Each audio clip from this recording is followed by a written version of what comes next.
खोजीमा हुनुहुन्छ भने तपाईले कहीँ पनि जानु पर्दैन। म तपाईले हेराउँछु आज अहिले नै। तपाई एकछिन पर्नु, म तपाईलाई लाइभको कहाँ हेर्ने के हेर्ने म सबै तपाईलाई बताउँछु। साथीहरु, मैले फेसबुकमा लाइभ सुरु गरेको थियो। हेरौँ यहाँ मैले भिडियो हालिरहेको छु। फेसबुकले मलाई कपिराइट स्ट्राइक दियो, म त्यहाँ हेराउन सक्दैन।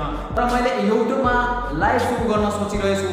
युट्युबमा लाइभ सुरु गर्नको लागि मलाई 1000 सब्स्क्राइबर चाहिन्छ। 1000 सब्स्क्राइबरको आवश्यकता छ। तपाईहरु पूरा गरिदियो भने म तपाईलाई यही सुरु गर्छु। हेर्नुस्, मेरो अहिले नयाँ च्यानल भर्खरै 2 दिन भइरहेछ मैले खोलेको। मलाई यहाँ 1000 सब्स्क्राइबर भयो भने म तपाईलाई यो एनपीएल सिजनमा कहीँ पनि जान पर्दैन। म तपाईलाई यही लाइभ लिएर आउँछु। स्योर यो मेरो वादा छ तपाईहरुसँग। प्लिज तपाईहरु यहाँ 1000 सब्स्क्राइबर गरिदिनु। एनपीएल को सबै live highlight, cricket related video, cricket news म सबै यही लिएर आउँछु। यो च्यानल केटु क्रिकेट नेपाललाई सब्स्क्राइब अवश्य गरिदिनु होला। म मिल्छु तपाईहरुसँग अर्को भिडियोमा। आउनुसम्म धन्यवाद तपाई मेरो भिडियो हेर्नुको लागि।